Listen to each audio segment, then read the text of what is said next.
పవన్ కళ్యాణ్ గారు కూడా అతను మన పోతిన మహేష్ చెప్పింది కూడా అందులో ఖచ్చితంగా నిజం ఉంది. ఎందుకంటే ఈ మధ్యనే మరి కేంద్ర ప్రభుత్వంలో హోంశాఖ కూడా ఆవిడ కంప్లైంట్ ఇచ్చింది అనేది మా పార్టీలో జరుగుతున్న చర్చ. ఇతని మీద కంప్లైంట్ ఇచ్చిందని. ఏంటది సంచలనమైన విషయం చెప్తున్నారు బాలకృష్ణ గారు? ఏంటది నాకు తెలియదు. ఇప్పుడు మా పార్టీలో జరుగుతున్న చర్చ ఏంటంటే ఈ భార్య ఈవిడ కూడా ఈయన్ని వదిలేసింది, ఈయన్ని కూడా ఈవిడ ఇతన్ని కాదనుకుంది. కేంద్ర హోంశాఖకి ఒక కంప్లైంట్ పెట్టింది ఇతని గురించి అని చెప్పేసి పార్టీలో చర్చ జరిగింది. మొన్న మధ్యకాలంలో మేము మీటింగ్ వెళ్ళినప్పుడు చర్చ జరిగింది. ఏం కంప్లైంట్ చేసి ఉంటారు ఆమె? ఆయనేమో వాలంటీర్ల గురించి కేంద్ర హోంమంత్రి శాఖ నాకేది చెప్పిందంటే ఇప్పుడు మీరు అంతకంటే సంచలన విషయం ఆయన భార్య చెప్తున్నారు. ఇంకా చెప్పడానికి ఏముందంటే ఇప్పుడు నాకు నేను చాలా గొప్పవాడు, చాలా దేవుడు అనుకున్నాను సార్. ఈయన దేవుడు కాదు. ఈ జనసేన పార్టీలో ఇన్ఛార్జీలు కానివ్వండి, నాయకులు కానివ్వండి, ఆయన ఒక పీడించితేనే ఇప్పుడు ఎవరో ఇది కాదు సార్. వాస్తవానికి మేము పార్టీలో కష్టపడుతున్నాడు, మామిడి మొక్క వేసామంటే ఆ మొక్క పెద్దదవుతుంది, పొలాలు వస్తాయి, కాయలు 10 మందికి పంచొచ్చు, మనం తినొచ్చు అని చెప్పేసి అని అనుకుంటాం. వాస్తవానికి ఇతను అలా కాదు. ఇవాళ ₹1 కోటి కాడి నుంచి 15-20 కోట్ల దాకా ఖర్చు పెట్టిన నాయకులు ఉన్నారు. నేను ఎంతో హెచ్చించి ఎంతో కష్టపడి పనిచేశాను. పార్టీ ఆఫీస్ కట్టాను 40 లక్షలు పెట్టి, వారాయి యాత్ర అయితే 45 లక్షలు పెట్టి చేశాను. ఎంతో గొప్పగా చేశాను. అలాంటి నాలాంటి వాడికే మోసం జరిగితే ఇంకా ఇంట్లో ఉన్న భార్యకి మోసం చేయడానికి ఇంకా బయట ఇంకా ఒకటేసారి ఇందులోని నాదెళ్ల మనోహర్ అని ఆయన 75% మొట్టమొదట ఒక కోవర్తగా వచ్చాడు. కోవర్తగా వచ్చి అతని పక్కన ఇంకొకరు ఎవరు ఉండరు. మీరు గుర్తుపెట్టుకోండి. ఆయన ఎప్పుడైనా సరే నాదెళ్ల మనోహర్ గారు ఆయన తప్ప ఒక బీసీ నాయకుడు కానీ, ఒక ఎస్సీ నాయకుడు కానీ ఇంకెవరో అంటే ఒక నియంత పరిపాలనలాగా జరిగింది అంతాను. ఎప్పుడు కూడా మేము అదే బాధపడేవాళ్ళం. ఎప్పుడు కూడా ఒక బీసీలు కానీ ఎస్సీలు కానీ ఉండేది కాదు. ధర్మిలో ఈ టికెట్లు వచ్చేటప్పటికి ఏమైందంటే 6 నెలల ముందు నుంచి ఈ టీ టైం ఉదయం ఒకడు, ఆ లింగమనేని రమేష్ ఒకడు, వీళ్ళిద్దరూ తయారించారు. అంత బేరాలు. నాకు తెలుసున్న ఇన్ఛార్జి లోకల్ ప్రాంతంలో ఉన్న ఇన్ఛార్జి 10 కోట్లు ఇచ్చాడు జగన్మోహన్ రెడ్డికి.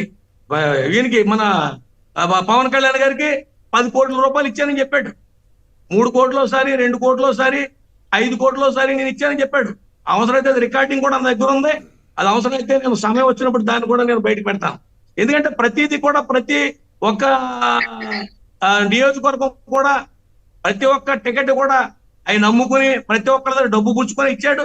అది కూడా అక్కడ ఆఫీసులోనే మొత్తం అంతా కూడా డబ్బు పంపిణీ అంతా కూడా ఆఫీసులోనే. మన మధ్యన పోలీసు రైళ్లు కూడా జరిగినాయి, గుర్తుపెట్టుకోండి. ఒకసారి ఈ మధ్యన పోలీసు రైళ్లు కూడా జరిగినాయి. అది డబ్బు ఉందనే సమాచారంతోనే కొంత పోలీసు రైళ్లు కూడా జరిగినాయి. పక్కాగా ఇవన్నీ నేను చెప్పేదంతా కూడా అబద్ధపు మాటలు కాదు, నిజంగా చెప్తున్నాడు. పక్కాగా ఆయనే డబ్బు పుచ్చుకున్నాడు, ఆఫీసులోనే డబ్బు పుచ్చుకున్నాడు. లింగమనేని రమేష్, టీటే ఉదయం అన్నవాడు మొత్తం పార్టీని సర్వనాశనం చేశాడు. మొత్తం అంతా కూడా ఇది ఒక వ్యాపారంగా చేశారు సార్. మొత్తం ఒక కార్పొరేట్ కంపెనీలో తయారు చేశారు జనసేన పార్టీ. అయితే మీరు ఈ మొత్తాన్ని సరే చాలా సార్లు రకరకాలుగా చెప్పారు, చాలా మంది చెప్పారు, మీరు చెబుతున్నారు. వీటిలో కొత్త పాయింట్ ఏంటంటే నిజంగా మనం పనిగట్టుకుని ఎవరి మీద వ్యక్తిగతంగా దుష్ప్రచారం చేయకూడదు. కానీ మీరు సంచలన వ్యాఖ్య చేశారు. కేంద్ర హోంమంత్రికి ఆయన భార్య కంప్లైంట్ చేసిందని చెబుతున్నారు. అంటే మీరు చర్చ జరిగింది అంటున్నారు. మీరు అది నిజమని నమ్ముతున్నారా? నమ్మితే అబద్ధమైతే చెప్పొద్దు, నిజమైతే ఏమని కంప్లైంట్ చేసిందో మీరు చెప్పగలరా? అంటే కంప్లైంట్ ఏమని చేసిందంటే ఇతను వేరే ఇంకొకరితో ఏదో ఉన్నాడనో లేదా నేను పట్టించుకోవట్లేదనో మొత్తం మీద ఏదో కంప్లైంట్ చేసిందని అనుకున్నారు సార్. అంటే కేంద్ర హోంశాఖ ఏం సంబంధం జరిగింది? కేంద్ర హోంశాఖ ఏం సంబంధం అని నాకు అర్థం కాదు. అంటే ఇప్పుడు ఈయన ఇక్కడ మరి అక్కడ ఆయన వాళ్ళతో సత్సంబంధాలతో ఉన్నారు కదండి. ఇక్కడ అయితే జగన్మోహన్ రెడ్డి గారు పట్టించుకోరు కదా, అందుకని అక్కడ పెట్టిందేమో మరి. ఓకే, అక్కడ చర్చ అయితే మాత్రం జరిగింది. దీని మీద అయితే పర్టికులర్ గా చర్చ అయితే మాత్రం జరిగింది.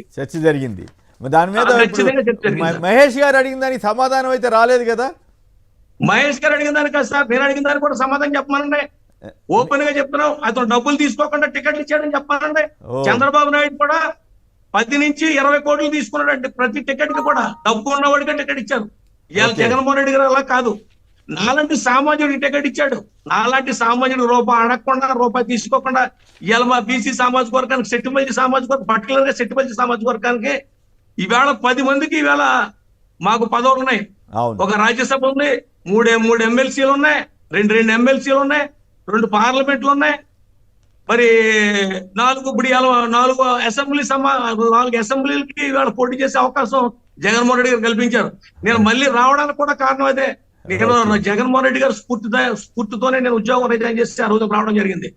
మళ్ళీ ఆ మహానుభావుడు మళ్ళీ నాకు బాలకృష్ణ ఎందుకు తీసుకొచ్చేయండి అని చెప్పేసి చెప్పడం, మాకు మరి పెద్దలు వైఎస్ఆర్ పార్టీ పెద్దలు అందరూ కూడా మరి నువ్వు రావాలి, తప్పకుండా వెనక్కి రావాలని చెప్పేసి ప్రతి వాళ్ళు క్యాటర్, నేను తయారు చేసిన క్యాటర్ అందరూ కూడా నియోజకవర్గాలు అందరూ నన్ను ఆహ్వానించడం చాలా ఆనందం వేసింది. నేను జగన్మోహన్ రెడ్డి గారిని జాయిన్ అయిన రోజున కూడా చాలా ఆనందంగా ఆయన హక్కును చేసుకుని నన్ను పార్టీలో జాయిన్ చేసుకున్నారు.